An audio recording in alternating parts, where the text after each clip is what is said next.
पर दोस्तों वीडियो शुरू करने से पहले आपको बता दूं, हमने आपके लिए एक और चैनल स्टार्ट किया है जहां आपको इससे भी तगड़ी तगड़ी मूवीज एक्सप्लेनेशन पाएंगी। सो इस नए चैनल का लिंक आपको डिस्क्रिप्शन में मिल जाएगा। वीडियो देखने के बाद फटाफट से जाके उस चैनल को भी सपोर्ट करो, सब्सक्राइब करो और फ्री के मजे उठाओ।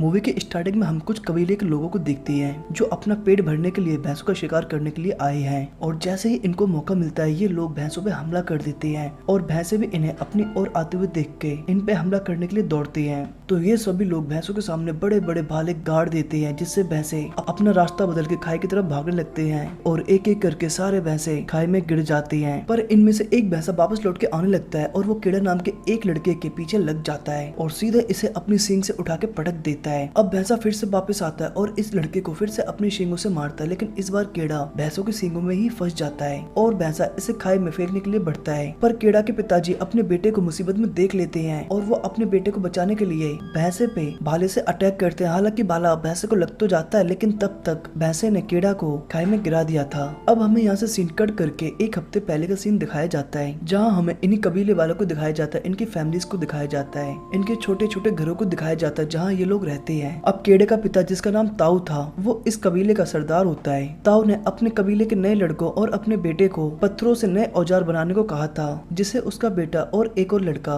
बना लेते हैं और वो इस तरह अपनी परीक्षा में पास होते हैं। इसलिए ताऊ इन दोनों बच्चों को भी अपने साथ शिकार पे ले जाने का फैसला करता है। फिर नेक्स्ट समुदाय के लगभग सभी मर्द शिकार के लिए निकल जाते हैं और रास्ते में ताऊ अपने बेटे कीड़े को बताता है कि देखो ये बड़ी बड़ी पत्थरों की स्मारक हमारे पूर्वजों की यादों में बनाई गई है, जो बड़े बड़े जानवरों का शिकार करते हुए शहीद हो गए। और इस तरह चलते चलते इनको कई दिन कई रात गुजर जाती है और इन्हें कई तरह के बुरे हालातों का सामना भी करना पड़ता है। फिर एक दिन ये लोग एक जंगली सुअर का शिकार करते हैं, तो ताऊ कीड़ा से बोलता कि लो आज तुम इस जंगली सुअर को मारो। पर कीड़ा उसकी आंखों में देखते हुए उसे नहीं मार पाता, तो ताऊ अपने बेटे से वो पत्थर का औजार लेके सुअर को मार देता है और अपने बेटे से बोलता है मुझे तुमसे ये उम्मीद नहीं थी कि तुम एक बंधे हुए सुअर को भी नहीं मार पाओगे। और गुस्सा करते हुए बोलता है बेटे जंगल में वो जिंदा रहता है जिसके पास पावर होती है, ताकत होती है। ये जंगल का ही नियम है कि अगर तुम्हें जिंदा रहना है तो तुम्हें जानवरों को मारना होगा, वरना जानवर तुम्हें मार देंगे। फिर रात को जब ये सभी लोग एक जगह बैठे होते हैं तो अचानक से एक शेर इनमें से एक आदमी को उठा ले जाता है और अंधेरा होने की वजह से ये उसे नहीं देख पाते। फिर अगली सुबह ये लोग उस आदमी को पत्थरों की श्रद्धांजलि देके शिकार ढूंढने के लिए आगे बढ़ते हैं। इस तरह आगे चलते चलते इन्हें बहुत भयंकर मौसम मिलते हैं, बहुत खराब मौसम मिलते हैं, बहुत बुरे हालत मिलते हैं और हमें दिखाया जाता है कि कई दिनों बाद ये लोग एक गुफा में बैठे होते हैं। यहाँ ताऊ अपने बेटे के हाथों में कुछ टैटू टाइप के निशान बनाता है और उसे बताता है कि अगर तुम कभी गुम हो जाओ तो इन निशानों को तारों से मैच करना,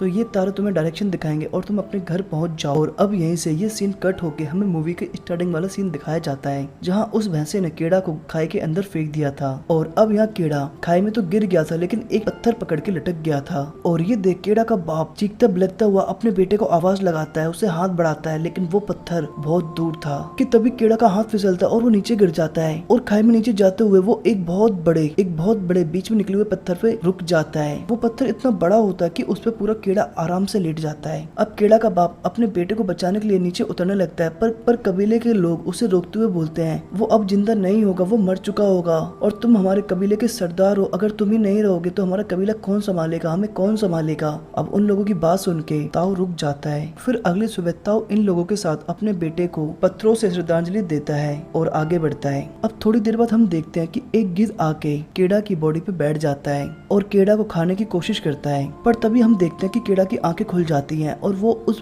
गिद्ध को मार के नीचे फेंक देता है। और हम देखते हैं कि कीड़ा अभी भी जिंदा है और ठीक है, पर कीड़ा के पैर बहुत बुरी तरह जख्मी हो चुके हैं और उसके पैरों में बहुत चोटें हैं। अब कीड़ा जोर जोर से पिताजी पिताजी करके आवाज लगाता है, पर ऊपर उसकी पिताजी हो तो ना आवाज सुन। और जब काफी देर तक इसे कोई रिस्पॉन्स नहीं मिलता तो ये खुद से नीचे उतरने की कोशिश करता है, पर देखते ही देखते कीड़ा के ऊपर बहुत भयंकर बादल आ जाते हैं और बहुत जोरों से वर्षा होने लगती है और नीचे सूखी पड़ी हुई खाई बारिश होने के कारण भर जाती है। और इस चीज का फायदा उठा के कीड़ा नीचे पानी में जब लगा देता है और फिर काफी देर बाद जब वर्षा का सारा पानी वहाँ से निकल जाता है तो हम देखते हैं कि कीड़ा सही सलामत है, ठीक है, बस उसे चलने में काफी तकलीफ हो रही है, इसलिए वो अपने दोनों पैरों में कुछ लकड़ियों को सपोर्ट के लिए बांधता है और आगे बढ़ने लगता है। फिर जब कैडी पहाड़ों पे ऊपर आता है तो ये कुछ पत्थर रखे हुए देखता है, जिन्हें देखकर ये समझ जाता है कि उसके पिताजी और उन लोगों ने इसे मरा हुआ समझ के इसको श्रद्धांजलि देके ये लोग यहाँ से जा चुके हैं। अब ये देख के कीड़ा बहुत गुस्सा आता है और वो पत्थरों को नीचे खाई में फेंकने लगता है, पर तभी अचानक कीड़ा देखता है कि कुछ भेड़िए इसकी तरफ आने लगे हैं, तो कीड़ा जल्दी से अपनी जान बचाने के लिए एक सूखे पेड़ पे चढ़ जाता है। पर पेड़ पे चढ़ते वक्त एक भेड़िया इसका पैर पकड़ लेता है। तो कीड़ा भी अपनी जान बचाने के लिए उस भेड़िए को पत्थर से मार के घायल कर देता है। और अब काफी देर तक बाकी के भेड़िए नीचे रुक के कीड़ा का उतरने का इंतजार करते हैं, लेकिन काफी देर बाद ये भी अपने साथी को यहीं छोड़ के चले जाते हैं।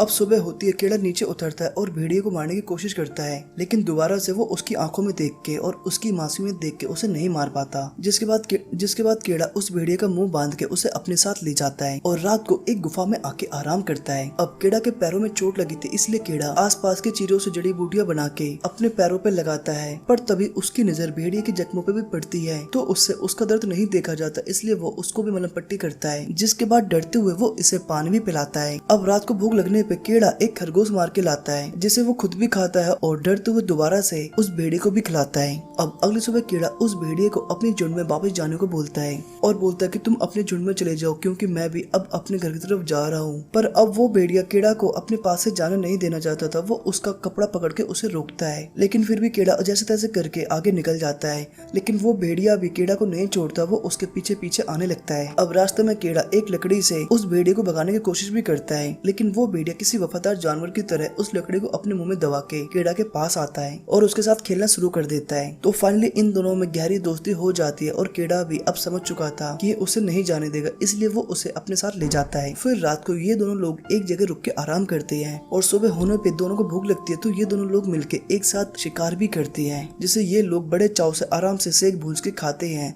और कीड़ा यहाँ पे इस भेड़िए का नाम अल्फा रखता है। और ऐसे ही इन्हें चलते चलते कई दिन गुजर जाते हैं और अब ये लोग और कीड़ा अभी भी इस उम्मीद में चले जा रहा था कि वो जल्दी अपने घर पहुंच जाएगा, लेकिन उसे नहीं पता। अब रात हो जाती है और हम देखते हैं कि जहाँ पे ये लोग रुके होते हैं वहाँ कुछ भेड़िए आ जाती हैं। तो पहले तो कीड़ा डर जाता है, लेकिन हम देखते हैं कि अल्फा उस भेड़िए से काफी अच्छे से घुल मिल रहा है, उससे बात कर रहा है। तो हमें पता चलता है कि ये भेड़िया अल्फा के परिवार का ही है। जिसके बाद अल्फा कीड़ा की तरफ प्यार भरी नजरों से देखता है। ऐसा लगता है कि जैसे वो कीड़ा से परमिशन मांग रही है कि मैं अब यहाँ से जाऊँ। तो कीड़ा भी अपनी गर्दन हाँ में हिलाते हुए बोलता है कि जाओ। जिसके बाद अल्फा यहाँ से चला जाता है और अल्फा को जाते हुए देख कीड़ा को काफी बुरा फील होता है। फिर अगली सुबह कीड़ा अपने घर के लिए रवाना हो जाता और भयंकर मौसम और भयंकर बर्फीले तूफानों को चीरते हुए अपने घर की तरफ चलता रहता और इस तरह इसे कई दिन गुजर जाते हैं। फिर एक दिन इसी बर्फीले पहाड़ों के बीच कीड़ा को कुछ भेड़िए नजर आते हैं, जिनमें अल्फा भी होता है। तो कीड़ा अल्फा को देख के उसका नाम चिल्लाते हुए उसकी तरफ भागता है। पर कीड़ा जहाँ दौड़ रहा था वो एक जमी हुई नदी होती है और तभी अचानक से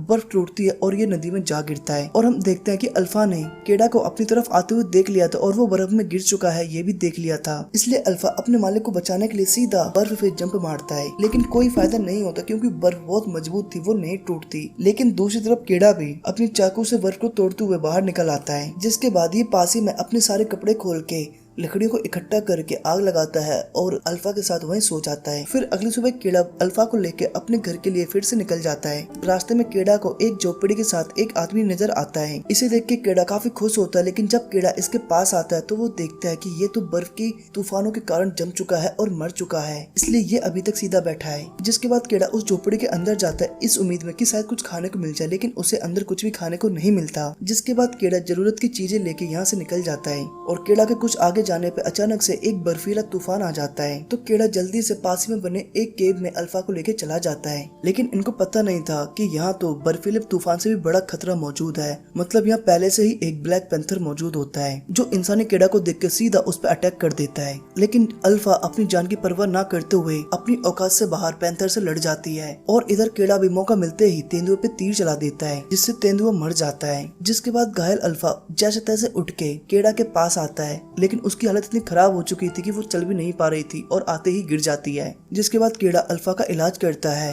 और अगले दिन दोबारा से वो अल्फा को लेके अपने घर के लिए रवाना हो जाता है। और इस बार कीड़ा को वही पत्थरों की स्मारक नजर आती है जो इसके पूर्वजों ने बनाए थे। इसका मतलब कीड़ा अब अपने घर के काफी करीब आ चुका है। लेकिन कुछ दूर जाने के बाद कीड़ा देखता है कि अब अल्फा चल नहीं पा रहा है, वो गिर चुका है। लेकिन कीड़ा ने अल्फा से गुफा में वादा किया था कि मैं तुम्हें मरता हुआ कभी नहीं छोड़ूंगा, इसलिए वो उसे यहाँ से अपनी गोदी में उठा के आगे बढ़ता है। और कई दिनों के बर्फीले तूफानों को चीरते हुए कीड़ा को अपनी झोपड़ी नजर आ ही जाती है और अब कीड़ा जल्दी से अपने कबीले के पास पहुंच जाता है और केड़ा को जिंदा देख उसके पिताजी उसके माँ बहुत खुश होते हैं और केड़ा को जल्दी से उठा के औषधिशाला में ले जाते हैं। पर केड़ा बोलता है पहले आप लोग अल्फा का इलाज करो, बाद में मेरा। जिसके बाद ये लोग फटाफट से अल्फा का इलाज करना शुरू कर देते और कुछ दिनों बाद अल्फा ठीक हो जाती है और केड़ा भी। और उसी दौरान अल्फा एक बच्चे को जन्म देती है। तब हमें पता चलता है कि अल्फा एक फीमेल मादा थी। और मूवी के एंड में हमें सीन दिखाया जाता है कि केड़ा और अल्फा एक साथ बैठे हुए हैं और अल्फा के कई सारे बच्चे वहीं पास में खेल रहे हैं। और इस तरह इस मोटिवेशनल मूवी का